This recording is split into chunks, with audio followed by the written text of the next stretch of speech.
Hello students, welcome to Pharmacy Notes by US. Today we discuss Labor's Pharmaceutical Jurisprudence B Pharm 5th semester. तो students ये जो subject है ये आपके लगेगा पीसीआई के अंतर्गत बी फार्म 5th सेमेस्टर के अंदर, जिसका नाम रहेगा ऑफिशियली बीपी 505T। ये ओनली एक थ्योरी सब्जेक्ट है, इसका कोई प्रैक्टिकल पार्ट नहीं है। फार्मास्यूटिकल जूरिस्प्रूडेंस, बेसिकली अगर अपन जूरिस्प्रूडेंस को डिफाइन करें तो जूरिस्प्रूडेंस यानी कि जो कानून है, जो नीति शास्त्र है वो, बट इसके साथ एक टर्म और जोड़ दी फार्मास्यूटिकल, यानी कि जो फार्मेसी के अंदर या जो फार्मास्यूटिकल डिपार्टमेंट के अंदर जो जो कानून है उसके अंदर वो कौन कौन से कानून हैं, कौन कौन से एक्ट आते हैं, उन सब के बारे में अपन देखेंगे।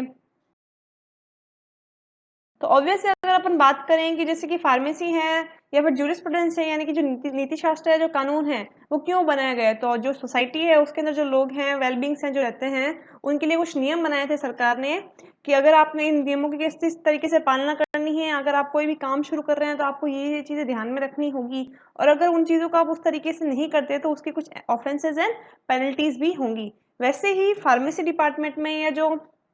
फार्मास्यूटिक्स है, अपना फार्मा फील्ड है, उसके अंदर भी कुछ कानून, कुछ एक्ट सरकार ने बनाए हैं। उसके अंदर कुछ डेफिनेशंस हैं, कुछ एक्ट्स हैं, कुछ रूल्स हैं कि आपको किस तरीके से काम करना है, और अगर आप वो काम उस तरीके से नहीं कर पाते, इलीगल काम करते हैं, तो कुछ पेनल्टीज भी हैं। तो 5th सेमेस्टर के अंदर अपने को कौन कौन सी चीज़ें देखनी पड़ेगी उसके बारे में बात करते हैं। तो सबसे पहले आपका चैप्टर यूनिट नंबर 1, उसके अंदर अपन पढ़ेंगे drug and cosmetic act 1940 and it's rule 1945। यानी कि ऑब्वियस नाम से पता चल रहा है कि जो ड्रग एंड कॉस्मेटिक एक्ट है 1940 और उसके जो रूल्स आए थे 1945 में, उसके बारे में अपन सारी की सारी चीजें पढ़ेंगे। उसके अंदर अपन देखेंगे इसके objective, definitions, legal definitions of schedule two act, rules, import of drugs, class of drugs, cosmetic, prohibition from import, import under license or permit, offense and penalties. Basically drug and cosmetic act की बात करें तो आप कौन सी medicine है जो import कर सकते हैं, कौन कौन सी मेडिसिन को इंपोर्ट करने के लिए आपको लाइसेंस की आवश्यकता है, अगर आप इलीगल तरीके से उन चीज़ों को इंपोर्ट करते हो तो उसके लिए पेनल्टीज क्या हैं, उन सारी चीज़ों के बारे में बताएंगे। और जो ड्रग एंड कॉस्मेटिक एक्ट है उसके अंदर कुछ एक्ट्स एंड रूल्स हैं जो पूरी की पूरी अल्फाबेटिकली के हिसाब से चलता है, ABC सारी की सारी। उसके अंदर काफ़ी सारी चीज़ें हैं कि भाई जो शेड्यूल ए है उसका मतलब क्या है, शेड्यूल बी है उसका मतलब क्या है, उस हिसाब से सारी की सारी चीज़ें अपन देखेंगे। देन मैन्युफैक्चरिंग ऑफ ड्रग के अंदर बात करते हैं तो prohibition of manufacture sale of certain drugs, यानी कि काफ़ी सारी मेडिसिन हैं उनका मैन्युफैक्चर प्रोहिबिट है, प्रतिबंधित है, सेल उसकी प्रतिबंधित है। अगर अपन कर भी रहे हैं तो अपने को स्पेसिफिक लाइसेंस चाहिए। लाइसेंस के अंदर भी अपने को कौन सा फॉर्म फिल करना होगा और लाइसेंस के अंदर अपने को किससे लाइसेंस लेना है, क्या क्या प्रोसीजर रहता है, ये सारी चीज़ें अपन देखेंगे। Condition for grant of license and condition for license for manufacture of drug, manufacture of drug for test, examination and analysis, manufacture of new drug, loan license and repackaging license, यानी कि सारे के सारे लाइसेंस किस तरीके से लिए जाते हैं। मेडिसिन का एग्जामिनेशन करने के लिए अपने को कहाँ देना रहता है, टेस्ट एंड एनालिसिस के लिए जो गवर्नमेंट एनालिस्ट है वो किस तरीके से अपॉइंट होता है और कहाँ कहाँ है, उन सब के अपन बात करेंगे। यूनिट नंबर 2 में बात करेंगे ड्रग एंड कॉस्मेटिक एक्ट 1940 की ही, बट उसके अंदर जो शेड्यूल्स हैं उनके डिटेल के अंदर डिस्कशन करेंगे। बेसिकली शेड्यूल्स जो जितने भी अल्फाबेट्स हैं उसके आधार पर बनाए गए हैं, उसके अंदर अपन डिटेल बात करेंगे GHMNPTUVXNY। And part 12B schedule F DMR, sale of drug, wholesale, retail sale and restricted license के बारे में, कुछ ऑफेंस एंड पेनल्टीज के बारे में भी पढ़ेंगे अपन। Labelling and packaging of drugs क्या है उसके बारे में अपन बात करेंगे।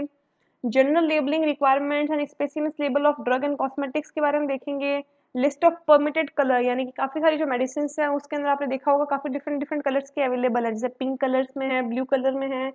तो वो जो एक तरीके से अपन कहते हैं जो एडिबल कलर है जो अपन खा रहे हैं, उसके लिए सरकार ने या जो हेल्थ ऑर्गेनाइजेशन है उन्होंने कौन कौन से कलर्स को परमिट कर रखा है उसके बारे में अपन बात करेंगे। और अगर ये सारी की सारी चीज़ें फॉलो नहीं होती तो उनकी ऑफेंस एंड पेनल्टीज क्या हैं। Administration of act and rules में ड्रग टेक्निकल एडवाइजरी बोर्ड क्या है, सेंट्रल ड्रग लेबोरेटरी,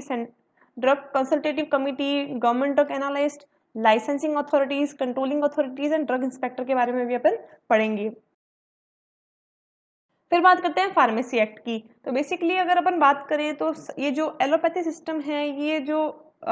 रूल अपने ऊपर जो रूल्स हो रहे थे उसके बाद आया, और उसके अंदर बेसिकली उस टाइम ये था कि जो अपन मेडिसिन ले रहे हैं उसके अंदर कोई अपन एडल्ट्रेटेड या स्पूरियस मेडिसिन अपन ना लें, तो उसके लिए एक एक्ट बनाया गया, काफ़ी सारी कमिटीज़ भी बनाई गई ताकि जो क्वालिटी है, जो क्वांटिटी है वो मेडिसिन की अपन अच्छी से लिख सके। तो उसके कुछ ऑब्जेक्टिव्स थे, डेफिनेशन थी। उसके लिए इंडिया के अंदर फार्मेसी काउंसिल ऑफ इंडिया बनाई गई, कुछ कॉन्स्टिट्यूशन थे, उसके कुछ फंक्शन थे, एजुकेशन रेगुलेशन बनाया गया, फिर PCI state and joint state pharmacy council को भी बनाया गया, उसके भी कुछ फंक्शन थे। रजिस्ट्रेशन ऑफ फार्मासिस्ट किस तरीके से रहेगा, यानी कि जो मेडिसिन है वो सिर्फ और सिर्फ एक फार्मासिस्ट ही बेच सकता है, और फार्मासिस्ट भी कौन कौन सी है जो कि उनको ऑफिशियली डिग्री चाहिए, या फार्मासिस्ट बनने के लिए भी आपको कौन कौन सा एजुकेशन आपके पास होनी चाहिए और क्या क्या क्वालिफिकेशन रहेगी आपको एज अ फार्मासिस्ट बनने के लिए, सारी की सारी चीज़ें उन्होंने बताई। और अगर आप एक फेक फार्मासिस्ट हो या इन सारी सारी चीज़ों को रेगुलेट नहीं करते हो, इन रेगुलेशंस में नहीं हो, तो आपके ऊपर ऑफेंस एंड पेनल्टीज क्या लगेंगी। Then medical and toilet preparations की बात करें, जैसे स्पेसिफिक एल्कोहल की, तो उसके बारे में कौन इनको है जो कि एक्सपोर्ट कर सकता है, कौन इनको बना सकता है, आउटसाइड बॉन्ड क्या होता है, इनसाइड बॉन्ड क्या होता है, एल्कोहलिक प्रिपरेशंस का एक्सपोर्ट किस तरीके से अपन कर सकते हैं, manufacturing of Ayurvedic, homeopathic, patent and proprietary preparations क्या हैं, ऑफेंस एंड पेनल्टीज क्या हैं अगर अपन एल्कोहलिक प्रिपरेशन का एक्सपोर्ट है जो कि इलीगल तरीके से कर रहे हैं, या फिर मैन्युफैक्चरिंग इलीगल तरीके से कर रहे हैं। फिर बात करेंगे यूनिट नंबर 3 में narcotic drugs and psychotropic substance act 1985 and rules, यानी कि ऑब्वियस है जो narcotic drug and psychotropic substance है उसके काफ़ी ज़्यादा बड़ी पेनल्टीज हैं अगर कोई पर्टिकुलर अमाउंट से ज़्यादा उसको कंज्यूम करता है, सेल करता है या मैन्युफैक्चर करता है। तो उसमें ऑब्जेक्टिव्स क्या हैं, डेफिनेशन क्या है, उसके अथॉरिटीज़ क्या हैं, ऑफिसर्स कौन है, कंस्टिट्यूट कब हुई, इसके फंक्शंस क्या हैं, इसकी कमिटी के अंदर कौन कौन है, कंट्रोलिंग ऑफ ड्रग अब्यूज़ क्या है, प्रोहिबिशन किसका है, कंट्रोल एंड रेगुलेशंस क्या हैं, opium Poppy cultivation and production of Poppy stock किस तरीके से किया जाएगा, इसके अंदर जो क्वालिटीज़ हैं जैसे कि चरस गांजा उनकी डेफिनेशंस क्या हैं, manufacture, sale and export of opium, ये सारी की सारी चीज़ें, कौन सेल कर सकता है, कौन मैन्युफैक्चर है, कौन एक्सपोर्ट कर सकता है, उसके अंदर भी आपको कौन कौन सी रेगुलेशंस रखनी पड़ती है, साथ ही साथ वहाँ पे ऑफिसर कौन कौन सी चीज़ें आपकी चेक करेगा, ये सारी चीज़ें अपन इसके अंदर देखेंगे। साथ ही साथ इन सब चीज़ों को अगर कोई प्रॉपर्ली फॉलो नहीं करता है तो उसके ऊपर गवर्नमेंट क्या पेनल्टीज लगाती है, ऑफिसर कौन से पेनल्टीज क्लेम कर सकते हैं, उसके बारे में भी अपन पढ़ेंगे। फिर है यूनिट नंबर 4। इन दिस पहला पार्ट रहेगा आपका study of silent feature of drug and magic remedies act and it's rule. अब यानी कि अगर अपन फार्मेसी की बात करें तो काफ़ी सारी ऐसी मेडिसिन का भी एडवर्टाइजमेंट किया जाता है जो कि ऐसी बीमारियों का इलाज करने के लिए कहती है जो कि ऑफिशियली लाइलाज बीमारी है, यानी कि the disease which not claim to be cure, यानी कि ऐसे डिजीज जिसे अपन क्लेम नहीं कर सकते क्योर करने के लिए। अगर उस तरीके के कोई एडवर्टाइजमेंट किए जाएंगे तो उनके लिए प्रोहिबिटेड अपने को करना है, उसके लिए कुछ ऑफेंसेस हैं, पेनल्टीज हैं। साथ ही साथ एडवर्टाइजमेंट किस तरीके के होते हैं जिनके ऊपर अपन पेनल्टीज लगा सकते हैं, या किस तरीके के एडवर्टाइजमेंट फार्मा फील्ड में मेडिसिन से किए जा सकते हैं, उन सारी की सारी चीज़ों के बारे में अपन पढ़ेंगे। देन है prevention of cruelty to animals act 1960, यानी कि जो एनिमल्स के ऊपर जो क्रूल्टी हो रही है उसके ऊपर भी है जो कि सरकार ने कुछ नियम, कुछ कानून, कुछ एक्ट बना रखे हैं, उसके बारे में अपन देखेंगे,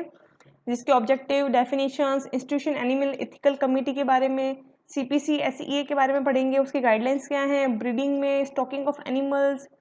performance of experiments, transfer and acquisition of animal for experiment, record, power to suspend और revoke registration, offence and penalties के बारे में भी देखेंगे। फिर यूनिट नंबर 4 के अंदर अगर बात करें तो ड्रग प्राइस कंट्रोल ऑर्डर 2013 के बारे में बात करेंगे जो कि लेटेस्ट अमेंडमेंट है। बेसिकली पहले के टाइम पे क्या था कि जो मैन्युफैक्चर थे वो बहुत ही ज़्यादा रेट लगा रहे थे मेडिसिन की, तो जो कस्टमर तक पहुंचता था बहुत ही ज़्यादा पीक में पहुंचता था। तो सरकार ने कुछ कानून बनाया कि आप जो आपके मैन्युफैक्चर से जो मेडिसिन बेच रहे हो आप पर्टिकुलर इतने % से ज़्यादा उसमें प्रॉफिट नहीं कमा सकते। उसके लिए ये जो ड्रग प्राइस कंट्रोल ऑर्डर है जो बनाया गया, इसके ऑब्जेक्टिव्स क्या हैं, डेफिनेशंस क्या हैं, इसके अंदर sale price of bulk drug क्या होनी चाहिए, retail price of formulation, retail price and selling price क्या होती हैं, national list of essential medicine के बारे में अपन इसके अंदर देखेंगे। फिर लास्ट चैप्टर यूनिट नंबर 5, इसके अंदर है फार्मास्यूटिकल लेजिस्लेशन, यानी कि बेसिकली जो फार्मास्यूटिकल लेजिस्लेशन है, जो कानून है, जो नीति शास्त्र है, ये चीज़ें आई कहाँ से, ये जो कमिटीज़ हैं उन्होंने ये चीज़ें बनाई कैसे, फार्मासिस्ट है, फार्मासिस्ट की नीड यहाँ आई क्यों, ये क्यों डिसाइड किया गया कि एक फार्मासिस्ट ही है जो कि मेडिसिन को डिस्पेंस भी कर सकता है, सोल्ड भी कर सकता है। हेल्थ सर्वेंट डेवलपमेंट कमिटीज़ बनाई गई, चोपड़ा कमेटी बनी, हाथी कमेटी बनी, मुदलियर कमेटी बनी, इन सब की कुछ ना कुछ है जो कि कंसिडरेशन थी वो क्या क्या थी, इन सब के बारे में अपन देखेंगे। कोड ऑफ फार्मास्यूटिकल एथिक्स, उसकी डेफिनेशन, फार्मासिस्ट का जो काम है उसको किस किस तरीके से करना चाहिए, अगर वो जॉब में है, अगर वो ट्रेनिंग कर रहा है, मेडिकल प्रोफेशन के साथ उसको किस तरीके से रिलेशन रखने चाहिए, अपने प्रोफेशन के प्रति उसको किस तरीके से ईमानदार रहना चाहिए। और लास्ट में एक फार्मासिस्ट ओथ, यानी कि जब वो फार्मासिस्ट बनता है तब उसे एक ओथ ली जाती है जो कि इसके रिगार्डिंग होती है कि उसको जो भी वो काम कर रहा है वो अपने डिपार्टमेंट के प्रति या फिर अपनी जो डिग्री के प्रति पूरा का पूरा निष्ठा के साथ करेगा।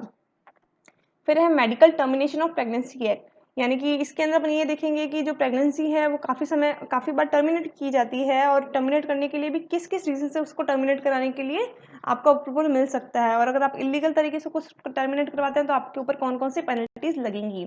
Then right to information act, यानी कि आपका क्या हक है, क्या आपको जानकारी मिलती है, क्या आपको मिल सकती है, this is the right to information act. Then introduction to intellectual property right, यानी कि आईपीआर, ये सारी की सारी चीज़ें कि आपका क्या हक है जानने का, आप किन चीज़ों के लिए डिमांड कर सकते हो, they are the right of information act and they are for IPR also.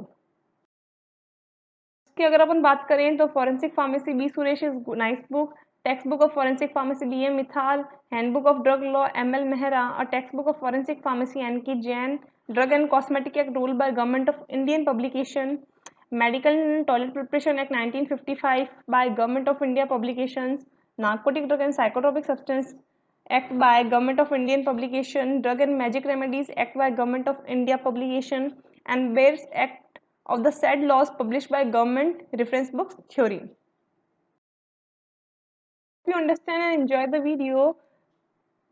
please like, share and subscribe. Thank you.